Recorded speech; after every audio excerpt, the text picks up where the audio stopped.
रैदास जी यद्यप चतुर्वर्ण में प्रकट हुए थे, पर वो बड़े धनी थे। उनके पिता माता बड़े धनी थे, बहुत महान चरित्र है, पर हम उस केवल उतने प्रसंग को ले रहे हैं। उनके पिता ने देखा कि कमाता तो कुछ है नहीं, बस नाम जप करता है, तो जहां साधुओं को देखता है वहां घर की वस्तु उठाकर उनको देने की चेष्टा करता है। वो संत प्रेमी थे, भगवत सेवी थे। एक दिन उनको तिजोरी की चाबी याद लग गई अपने पिता की, वहीं रखते और बस उनसे अर्थ निकाल लेते और बाजार से अच्छी अच्छी चीजें खरीद कर जहां संतों को देखते सबको जाके देते। कुछ दिनों बाद किसी कार्य के निमित्त से उनके पिता ने चाबी वहीं रखी रहती, जहां वो अपने पास नहीं, बस खोल के वो अर्थ निकाल लेते थे। खोला तो देखते ही पता चल गया, क्योंकि महीनों से संत सेवा चल रही थी। बुलाया इनको रैदास जी को और कहा कि तुम इससे अर्थ लेते हो? सत्य, हाँ। क्या करते हो? संतों की सेवा में लगा देते। किससे पूछकर? पूरे जीवन की हमारी मेहनत की कमाई 1 रुपया तो तुम कमाते रहे। देखो, यद्यपि वो भी महान भाग्यशाली थे जिनके यहाँ ऐसे पुत्र प्रकट हुए, बड़ा भारी चरित्र है, आगे से बड़ी कृपा प्राप्त हुई है इनके माता पिता को भी, क्योंकि इन्हीं के घर में आचार्य चरण पधारे श्री रामानंदाचार्य जी आकर स्वयं दीक्षा दी। जबकि वो पालकी में निकलते, उनके दर्शन दुर्लभ थे, वो स्वयं कमंडल लेकर इनके घर में आए और दीक्षा दी थी।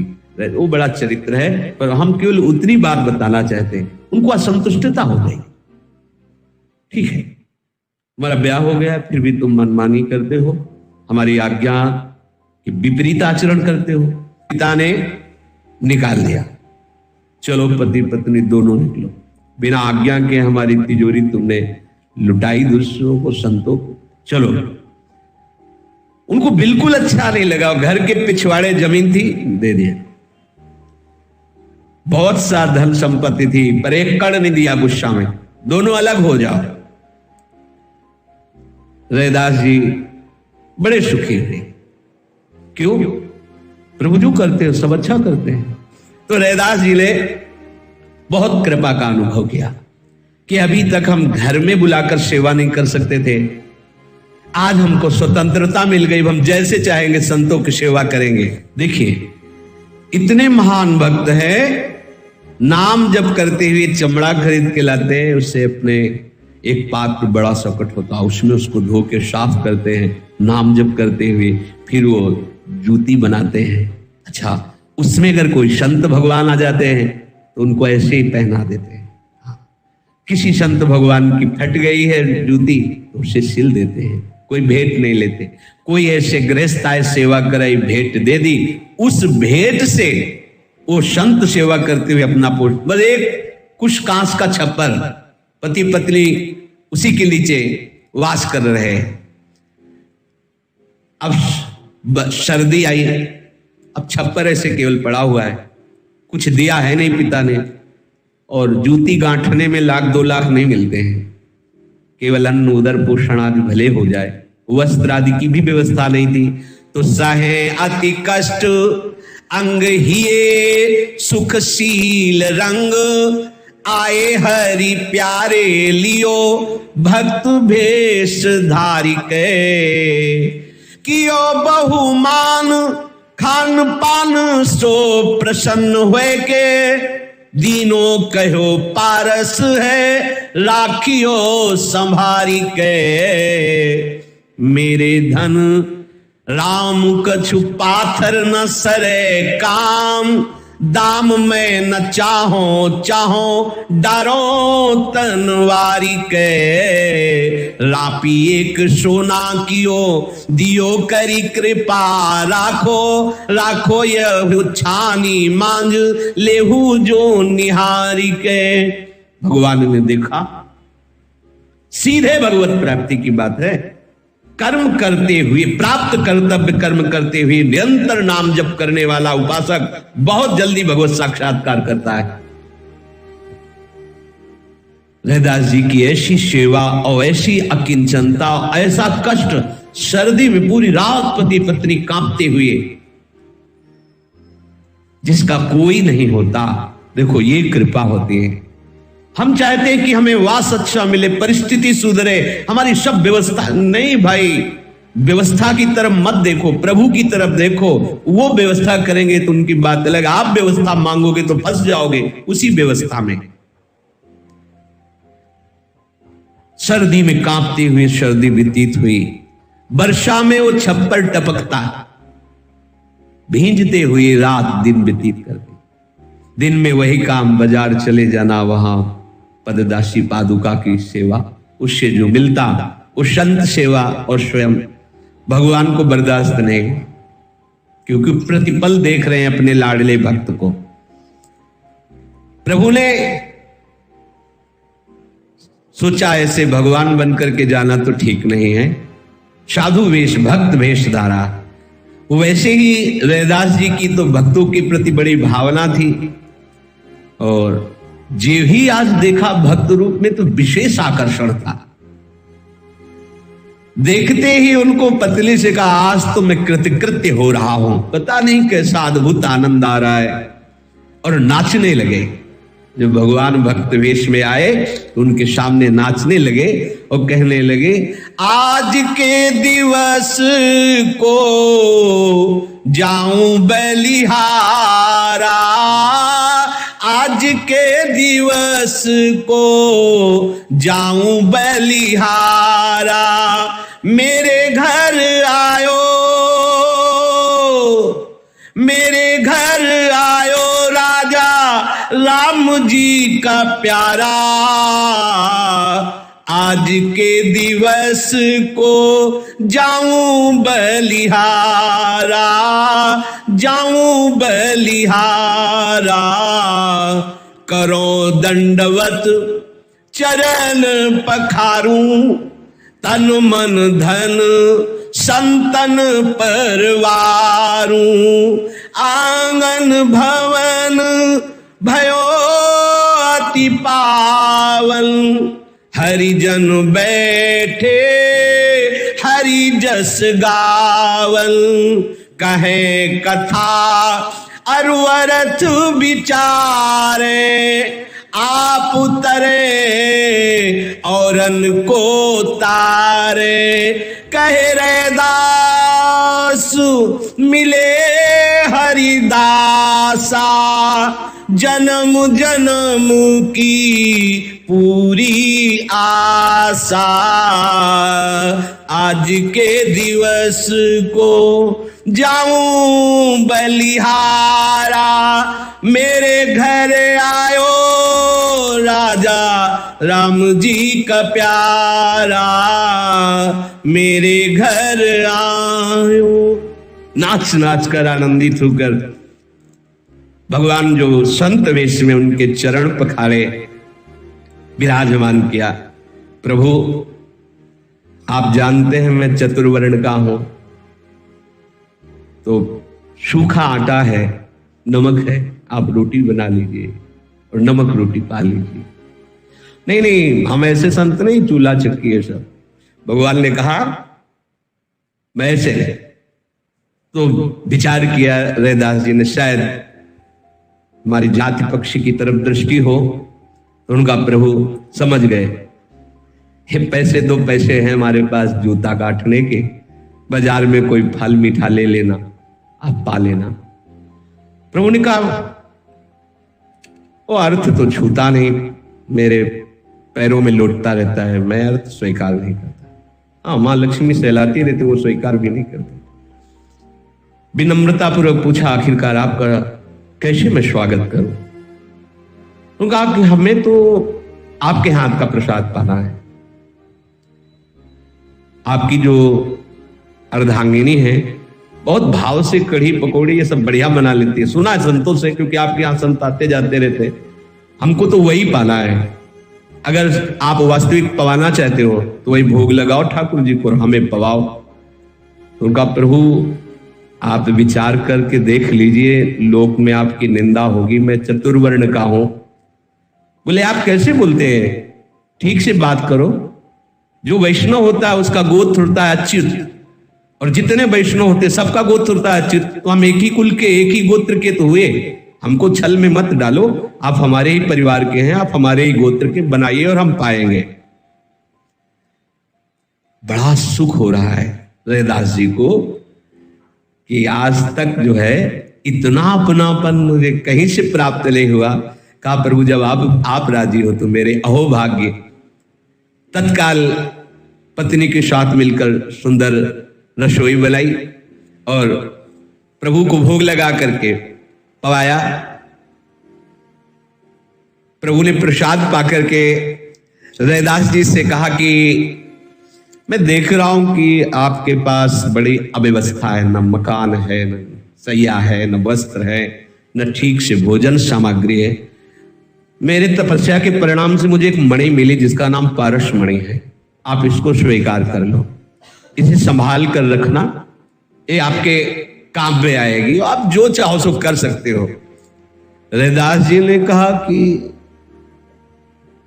इस पत्थर की, भगवान ने तो मणि कहा, रैदास जी ने कहा इस पत्थर की मुझे आवश्यकता नहीं। निर्धन को धन राम हमारो, निर्धन को धन नाम, चोर न लेवे घट नहीं जावे, कष्ट में आवे काम, सोवत जागत उठत बैठत बस जपो निरंतर नाम, दिन दिन होत सवाई दौलत, खूटत नहीं छदाम, अंत काल में छोड़ चलत सब पास न एक बदाम, कहत कबीरी धन के आगे पारस को क्या काम।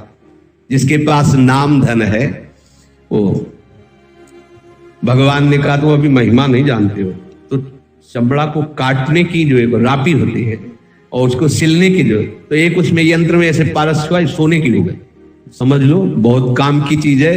बोले प्रभु हमें नहीं चाहिए, आप इसे ले जाइए, मेरे पास बहुत बड़ा धन है, नाम का धन है। बोले मान लो, आप मानो, जबरदस्ती प्रभु देना चाहते, मान लो, आवश्यकता पड़ेगी आगे तो हमारी बात मान लो। देखा बहुत, बोले जहां चाहो छप्पर में खोस दो और जब चाहो तब निकाल ले जाना, आप बहुत दबाव कर रहे हैं तो आप रख दीजिए। रैदास जी महाराज मन में सोच रहे हैं कि भक्त कभी ऐसा दबाव नहीं डाल सकता, क्योंकि धन के प्रति भक्तों की मात्र बुद्धि नहीं होती। कुछ तो है जो हमारी अव्यवस्था को देखकर दुखी हो रहे हैं। मुझे लगता है नहीं मेरे प्रभु ही तो नहीं है ऐसा। वो खोज के जब चले गए तब विचार में आ रहा है, मैं लगता है मेरे हरि ही जिनकी मैं आराधना करता हूं, जिनको जीवन क्योंकि इतना प्यार और इतनी जबरदस्ती।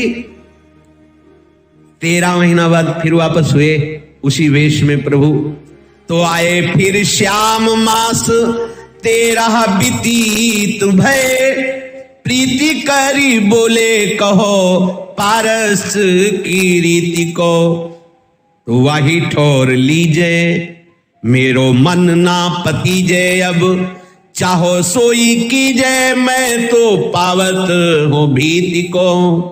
लेके उठ गए नए कौतुक सो सुनो, पावे सेवत मुहर 5 नित ही प्रतीति को, सेवहु करत डर लाग्यो निस कहो हरि, छोड़ो अर अपनी और राखो मेरी जीति को।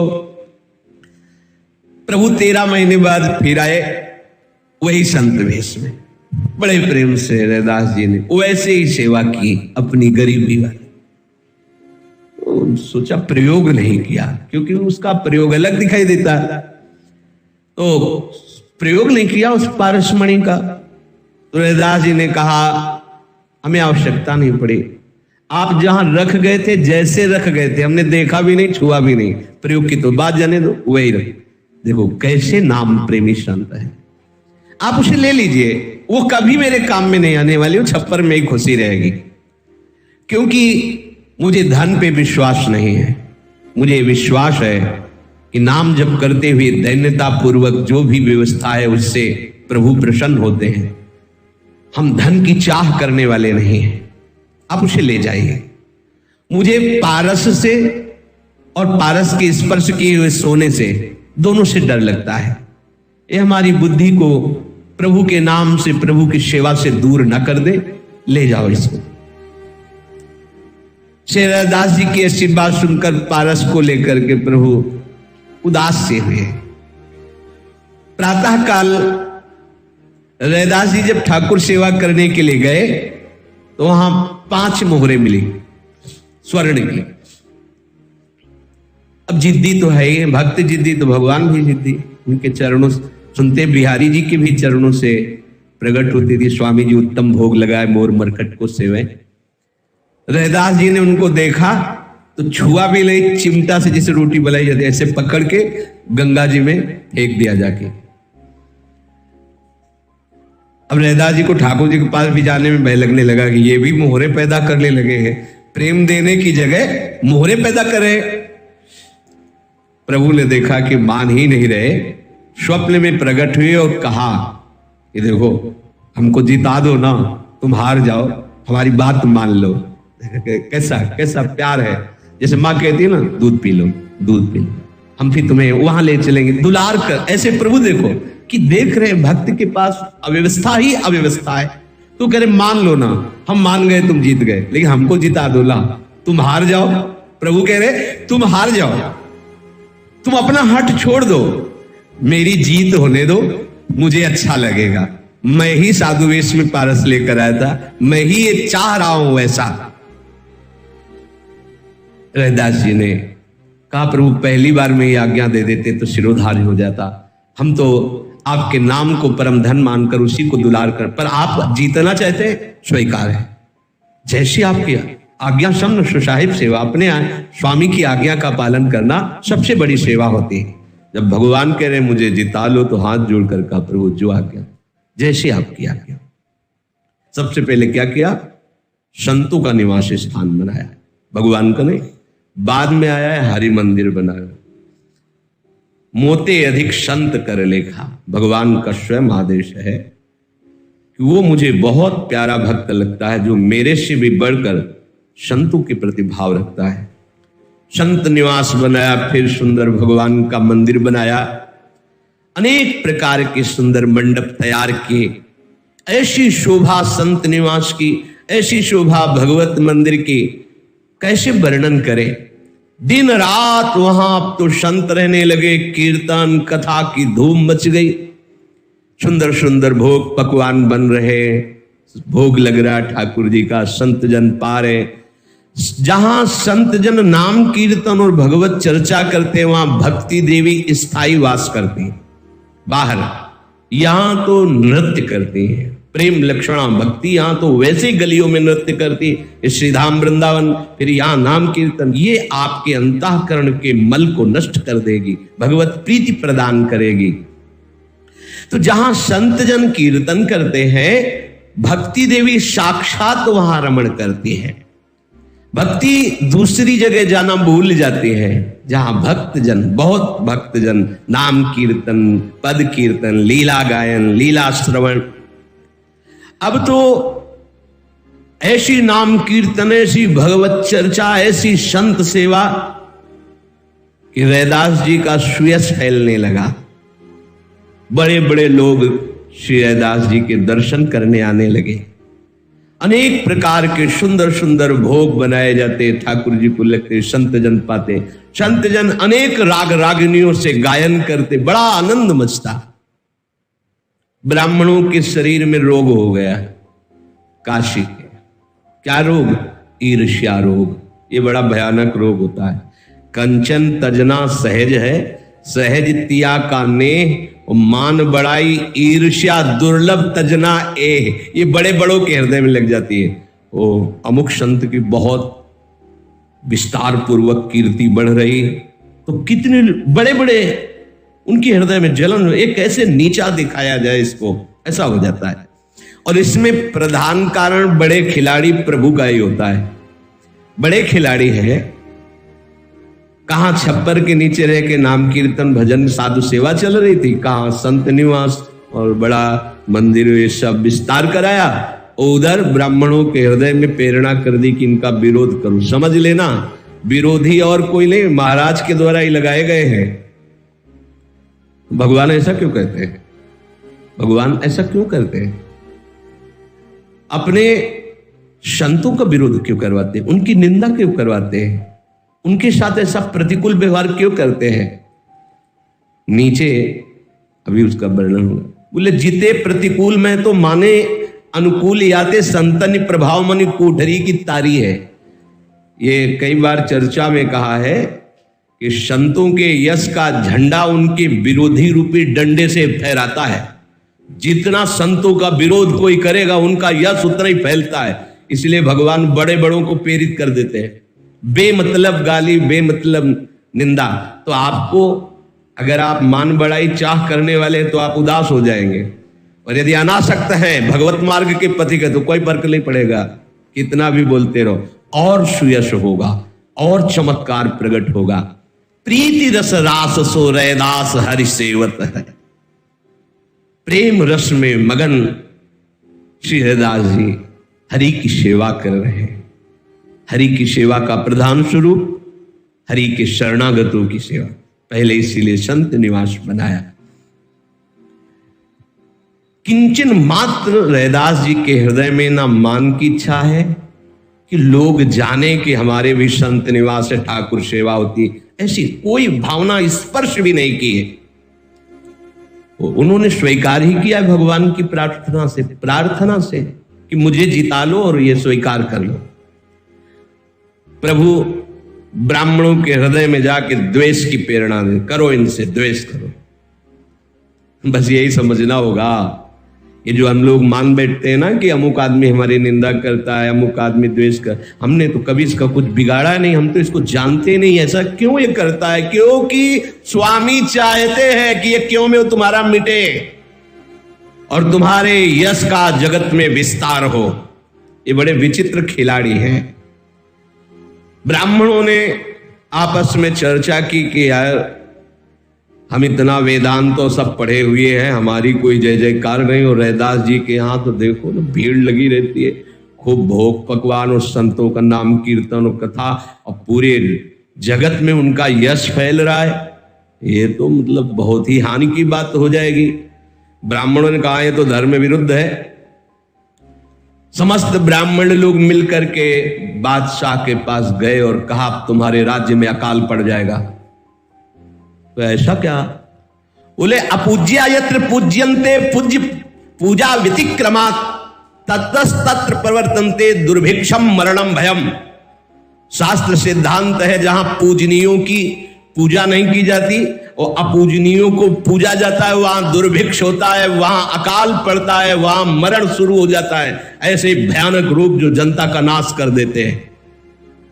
इसलिए आपके राज्य में ऐसा हो रहा है। क्या हो रहा है? अपूज्य रैदास की यहां पूजा हो रही है। कैसे उसको भगवत सेवा का अधिकार मिल गया? उसकी जय जयकार हो रही। आपके राज्य में दुर्भिक्ष पड़ जाएगा, अकाल हो जाएगा, बड़े बड़े वायरस पैदा हो जाएंगे जिससे लोग मरेंगे, रोग पैदा हो जाए। मान गया राजा, क्योंकि भगवान मनाना चाहते हैं ना। बादशाह ने हुक्म दिया तत्काल रैदास जी को पेश किया जाए। बहुत डांट लगाई रैदास जी को, तुम भगवान की सेवा पूजा का अधिकार कब प्राप्त कर लिए? ऐसा वैसा, तुम्हारा आचरण वेद विरुद्ध है। सब ब्राह्मण सभा बैठी हुई, ये सब वो संस्कृत से बोल रहे। रैदास जी ने हाथ जोड़ा और कहा वेद विरुद्ध है। वेद क्या है? भगवान की साक्षात वाणी है, और भगवान ही यदि अपनी सेवा कराना चाहते हो तो फिर वेद विरुद्ध कैसे हो सकता है? इसलिए महाशय, मेरे द्वारा जो कुछ हो रहा है वो मेरे भगवान कराना चाहते हैं। झुंझुला करके बड़े क्रोधावेश में ब्राह्मण बोल पड़े, तुम्हारे कहने से होता है कि भगवान तुमसे साक्षात सेवा कराना चाहते हैं? मनमानी आचरण और उसे भगवान के ऊपर आरोप करते हो। रैदास जी ने कहा आप इसकी परीक्षा कर लो, तब आपको संतोष हो। कहीं आवेश में नहीं बोल रहे, बहुत दैन्यता से आप परीक्षा कर लो। क्या परीक्षा कर ले? हम अपने भगवान को सिंहासन पर विराजमान कर देते हैं राजसभा में, बादशाह भी बैठे, आप भी हो, सारी सभा बैठी है, और आप ब्राह्मण जन वेदज्ञ हैं, आप बुलाइए। यदि वो आपकी गोद में आके बैठ जाते हैं तो आज से सेवा छोड़ देंगे। यदि हमारे बुलाने पर हमारी गोद में बैठ जाते हैं तो फिर आप हमें निषेध मत करना, क्योंकि सेवा करवाना चाहते हैं। सबको ये प्रस्ताव अच्छा लगा। हाँ ठीक बात है। बादशाह ने भी कहा ठीक है, ब्राह्मणों ने भी कहा हाँ बिल्कुल ठीक है। और रैदास जी कि तुम मन में ही भगवान प्रेरित करके बुलवा रहे थे। ब्राह्मणों को अभिमान था कि जिस समय हम पुरुष सूक्त बोलेंगे तो भगवान अपने आप आ जाएंगे, क्योंकि हम लोग चतुर्वर्ण के ये हैं, इनके बुलाने पे क्या भगवान जाएंगे। और रैदास जी को तो भगवान ने स्वप्न में ही कहा था कि मुझे जिता लो, अर्थात मेरी बात मान लो। तो उनको तो पता ही था। और भक्त की वाणी में भगवान बैठते हैं। भक्त की चेष्टा भगवान की प्रेरणा से होती है, वो कहीं करता नहीं होता है, पर बाहरी लोग उसको इस बात को नहीं समझ सकते हैं। वो अपनी विद्वता और वेद की तरफ देख रहे हैं, और रैदास जी अंदर से देख रहे हैं कि भगवान ने बड़े बड़े ऋषियों का भी त्याग करके सबरी माँ के आश्रम में पधार करके उनके बेर पाए। वो तो बहुत कृपालु हैं, और बिल्कुल संशय नहीं, उनके सामने बड़े बड़े भक्तों के चरित्र सामने प्रकाशित हो रहे, जहां भगवान ने दुलार किया है। अब तो ठाकुर जी को विराजमान कर दिया गया सिंहासन में। सबसे पहले बादशाह ने ब्राह्मणों को आदेश किया।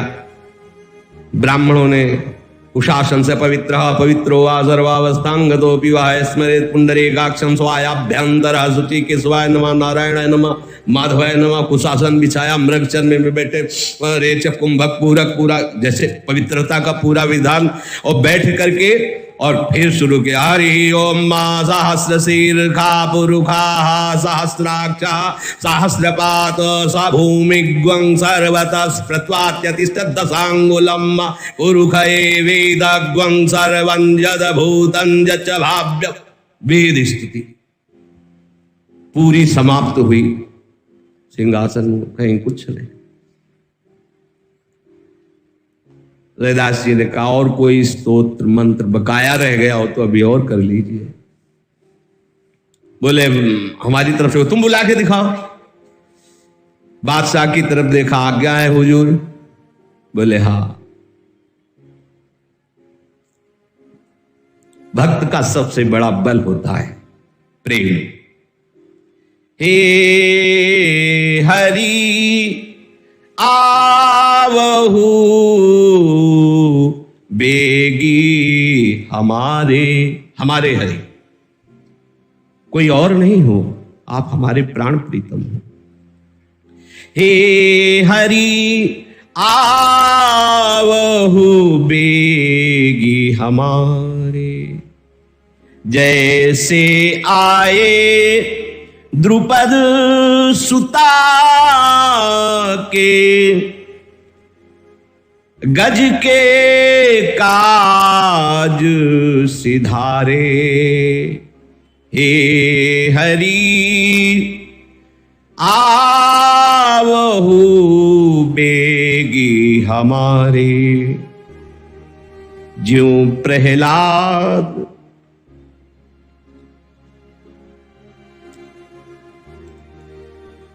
हे तु नरहरि हुए, प्रगटे वज्र खंभ को फारे। लाज राखो रैदास पतित की,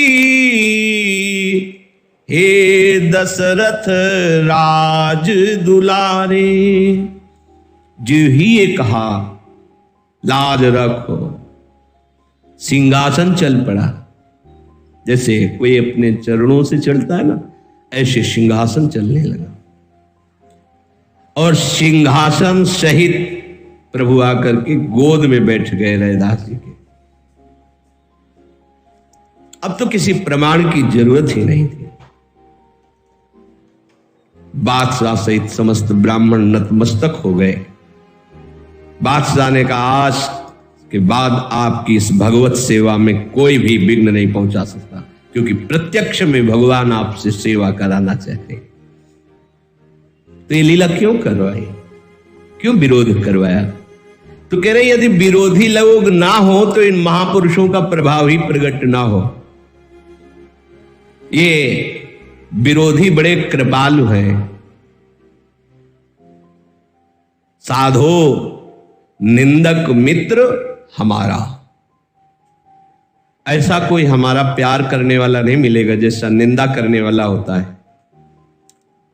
मां तो अपने हाथ से बच्चे का मल साफ करती है, लेकिन ये निंदक अपनी जबान से साधु के मल का साफ करते हैं।